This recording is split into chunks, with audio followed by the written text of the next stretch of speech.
Hello दोस्तों। चलिए आज हम करंट अफेयर से कुछ प्रश्न देखते हैं।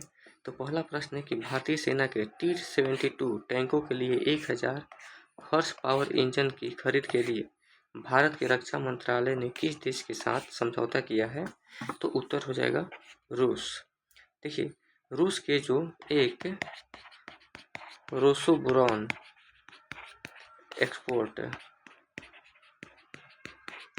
जो कंपनी है, इसी से भारत के जो रक्षा मंत्रालय है, ठीक है, तो इसने समझौता किया है। अगला प्रश्न है कि माधव राष्ट्रीय उद्यान निम्नलिखित में से कहाँ स्थित है, जिससे हाल ही में देश का 58वां बाघ अभयारण्य के रूप में घोषित किया गया है? तो इसका उत्तर हो जाएगा, बताइए, तमिलनाडु, मध्य प्रदेश, गुजरात या किसी अन्य जगह? तो इसका उत्तर हो जाएगा मध्य प्रदेश। ठीक है, इसको हाल ही में देश का 58वां बाघ अभयारण्य घोषित किया गया है और ये मध्य प्रदेश के शिवपुरी में स्थित है। ठीक है, अगला अगर प्रश्न देखें हम, तो हाल ही में राष्ट्रमंडल खेल महासंघ का नया नाम क्या रखा गया है? राष्ट्रमंडल खेल जो है, इसका नया नाम क्या रखा गया है? ऑप्शन है Commonwealth sport, world Commonwealth union games, world class Commonwealth union games. उत्तर हो जाएगा कॉमनवेल्थ स्पोर्ट। ठीक है, ऑप्शन ए। अगला प्रश्न है कि हाल ही में निम्नलिखित में से किस देश के निलंबित राष्ट्रपति यून सुक येओल पर महाभियोग का मामला चल रहा है और जिनको मार्च 2025 में जेल से रिहा कर दिया गया है? तो उत्तर इसका बताइए। उत्तर हो जाएगा दक्षिण कोरिया। ठीक है, अगला प्रश्न है कि हाल ही में चर्चा में रहा गोल्ड कार्ड योजना का संबंध निम्नलिखित में से किस देश से है? तो ये उत्तर हो जाएगा अमेरिका। ये नागरिकता से संबंधित है। ठीक है, अगला प्रश्न है कि इकोनॉमिक इंटेलिजेंस यूनिट द्वारा जारी लोकतंत्र सूचकांक 2024 के संबंध में ये कौन सा कथन सही है? तो पहला ऑप्शन है कि नॉर्वे पहले स्थान पर, यह कथन सही है।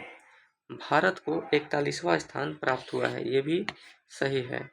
अगला प्रश्न है कि भारत की स्थिति दोषपूर्ण लोकतंत्र के अंतर्गत है, ये भी सही है। अगला कथन है कि सभी कथन सही है। तो देखिए, सभी कथन जो है सही है, इसलिए ऑप्शन डी सही उत्तर है। और इस सूचकांक में भारत को 41 रैंक के साथ 7.29 स्कोर प्राप्त हुआ है और अंतिम स्थान अगर देखें तो अफगानिस्तान है और देखिए, नॉर्वे तो पहले स्थान पर है, दूसरे स्थान पर है न्यूजीलैंड और तीसरे स्थान पर है स्वीडन। ठीक है, अगला प्रश्न देखते हैं कि निम्नलिखित में से कौन सा कथन सही है, यानी कि विश्व खुशहाली सूचकांक 2025 के संबंध में निम्नलिखित में से कौन सा कथन सही नहीं है? ठीक है, यानी कि कौन सा कथन गलत है, ये बताना है। तो चलिए, पहला ऑप्शन है या कथन है कि यह संयुक्त राष्ट्र सतत विकास समाधान नेटवर्क के द्वारा जारी किया जाता है। बिल्कुल कथन ये सही है। दूसरा है कि फिनलैंड लगातार 5वें वर्ष पहले स्थान पर है। ठीक है, चलिए इस कथन को हम लोग देखेंगे। अगला प्रश्न है कि इस सूचकांक में भारत को 118वां स्थान प्राप्त हुआ है। देखिए, ये कथन भी सही है, भारत को इस बार 118वां स्थान प्राप्त हुआ है। अब अगला कथन है ऑप्शन कि अंतिम स्थान यानी 147 पर अफगानिस्तान है, 147 पर अफगानिस्तान है, तो ये कथन भी सही है। अच्छा, अब यहाँ पर ये ध्यान देने की बात है कि जो दूसरा कथन मैंने बोला था कि थोड़ा रुकते हैं। देखिए, फिनलैंड लगातार 5वें वर्ष, तो ये 5वें वर्ष नहीं बल्कि 8वें वर्ष जो है लगातार अपने पहले स्थान पर बना हुआ है, यानी कि विश्व खुशहाली सूचकांक 2025 में फिनलैंड जो है पहले स्थान पर है और ये लगातार 8वें वर्ष यानी 8 वर्षों से लगातार यह पहले स्थान पर है। तो ऑप्शन बी जो है सही उत्तर हो जाएगा। ठीक है, इसमें देखा जाए तो फिनलैंड पहले स्थान पर है और डेनमार्क दूसरे स्थान पर और आइसलैंड तीसरे स्थान पर है। चलिए अगला प्रश्न देखते हैं कि सिपरी के रिपोर्ट के अनुसार, यहाँ पर थोड़ा सा सुधार कर लेना है। ये जो है सिपरी की रिपोर्ट के अनुसार विश्व में सर्वाधिक हथियार खरीद करने वाला देश कौन सा है?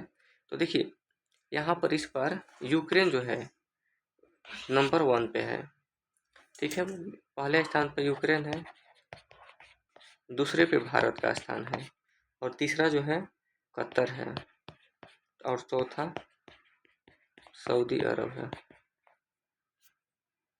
ठीक है। तो ये जो 4 देश हैं तो ये ध्यान रखना है। अच्छा, ये जो सिपरी है स्वीडन की एक संस्था है और ये इसका फुल फॉर्म होता है Stockholm International Peace Research Institute. तो इसके द्वारा ये जारी किया जाता है रिपोर्ट, ठीक है। अच्छा, एक चीज़ और समझते हैं कि जो निर्यातक देश सबसे ज़्यादा कौन है। सबसे ज़्यादा निर्यातक की अगर हम बात करें तो सबसे ज़्यादा अमेरिका निर्यात करता है, दूसरे पे फ्रांस है और तीसरे स्थान पे रूस और चौथे स्थान पे चीन। ये ध्यान रखना है। चलिए अगला प्रश्न जो है देखते हैं कि सिपरी के रिपोर्ट के अनुसार भारत अपने कुल हथियार का सर्वाधिक हिस्सा किस देश से खरीदता है। तो देखिए यहाँ भी समझने की बात है कि भारत जो है अपने कुल हथियार का सर्वाधिक हिस्सा किस देश से खरीदता है, तो रूस से खरीदता है। रूस से 36% हथियार जो है भारत अकेले खरीदता है।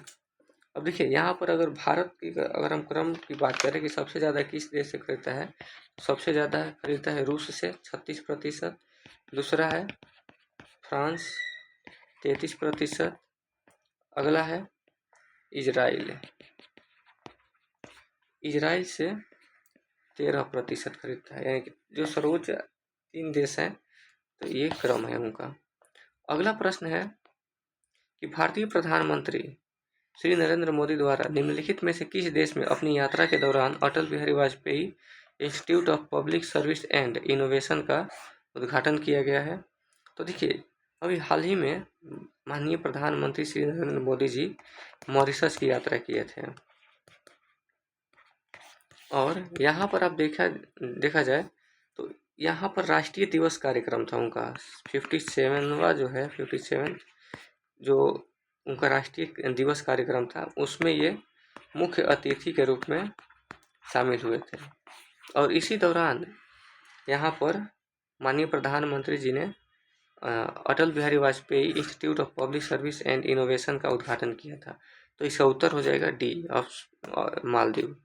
अगला प्रश्न है कि हाल ही में प्रधानमंत्री श्री नरेंद्र मोदी को किस देश के सर्वोच्च नागरिक सम्मान, देखिए the grand commander of the order of the star and की ऑफ द इंडियन ओशन से सम्मानित किया गया है। तो किस देश का ये सम्मान है ये भी देखना है। तो ऑप्शन है Mauritius, Papua New Guinea, Sri Lanka, दक्षिण अफ्रीका।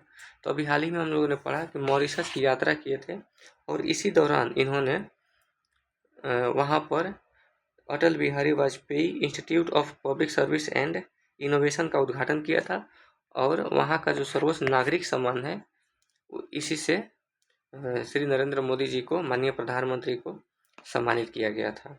अच्छा, एक चीज़ समझते हैं कि जो मॉरिशस है यहाँ के प्रधानमंत्री कौन है। प्राइम मिनिस्टर जो है डॉक्टर नवीन चंद्र राम गुलाम और यहाँ का जो प्रेसिडेंट है ये धर्मवीर गोखुल है, ये भी ध्यान रखना है। अगला प्रश्न देखते हैं कि हाल ही में निम्नलिखित में से किस British think tank bridge India का लाइफ टाइम अचीवमेंट पुरस्कार से सम्मानित किया गया है। तो उत्तर हो जाएगा चिरंजीवी। अगला प्रश्न है कि आईफा पुरस्कार 2025 का आयोजन कहाँ किया गया है। तो आईफा अवार्ड का जो आयोजन है वो जयपुर में किया गया है। अगला प्रश्न है कि ऑस्कर 2025 में निम्नलिखित में से किस फिल्म को सर्वश्रेष्ठ फिल्म का पुरस्कार दिया गया है? तो उत्तर हो जाएगा इसका अनोरा। देखिए ऑस्कर 2025 का जो आयोजन है ये लॉस एंजलिस में किया गया, लॉस एंजलिस जो कि अमेरिका के कैलिफोर्निया शहर में है, राज्य में है। तो अनोरा जो है सर्वश्रेष्ठ फिल्म का पुरस्कार जीता है और इसका जो डायरेक्टर है कौन है? तो सीन बेकर। ठीक है, तो ये ध्यान रखना, ये अंतिम प्रश्न है। तो चलिए देखिए, और आगे भी हम लोग करंट अफेयर्स का एक और वीडियो हम लोग जारी करते रहेंगे। बहुत बहुत धन्यवाद।